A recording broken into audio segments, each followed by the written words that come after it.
arranca un nou dia d'entrenament al Col·legi Sant Josep de Calassanç, una escola de València que avui ha volgut obrir les portes al nostre programa. Ja des de ben menuts comencen a treballar molt dur, i és que el que està clar és que per a ser una futura estrela s'ha de ser constant en el treball.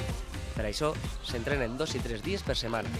De moment, les seues motivacions i principals referents queden clars. Poniéndole ejemplos de... que vas a llegar a ser como Pau Gasol, que todos los niños conocen a Pau Gasol. O tal, que llegarás a ser como el que tienes en el juego de la Play. Però no cal arribar a ser un jugador de videojoc per a disfrutar del bàsquet com cal.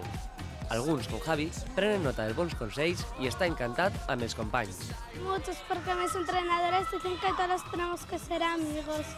Així i tot, no s'oblida de la part tècnica. Així tenim les seues especialitats.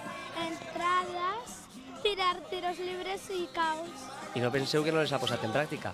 De moment, el seu rival més dur està a la mateixa escola i fa poc va haver d'esforçar-se al màxim. Hicimos un partido contra las chicas y ganamos. Però estes xiques tan valentes no es van quedar enrere i molt pronte faran parlar en tots els camps. Prenguen nota dels seus noms. Soy Marta, soy Belén, soy Ángel, soy Inés, soy Claudia, soy Lucía, soy Sofía. ¡Somos las chicas de Per sort per als seus rivals, estos xiquets són encara molt menuts per a competir, però no han dubtat a enviar un clar missatge als seus futurs competidors. Preparaos en la liga que el año que viene estamos allí. No hi ha qui els pare, i per a controlar l'eufòria cal tindre un bon equip d'educadors. Els entrenadors s'encarreguen d'ensenyar el més important. Lo que les enseñamos es a aprender a competir, que se gana pero también se pierde, que no siempre está la cara positiva del deporte, sino también está la cara negativa y sobre todo el compañerismo entre ellos, porque al fin y al cabo es un deporte de equipo. I tractant-se d'un col·legi tan bo com este, no podem oblidar-nos que hi ha coses més importants que el bàsquet per a la formació dels menuts.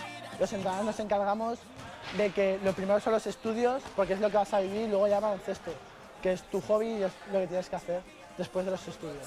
Això és el que han de fer per a poder arribar a ser com aquestes xiques, que, a més del treball compaginant els estudis amb l'esport, s'han convertit en unes autèntiques professionals.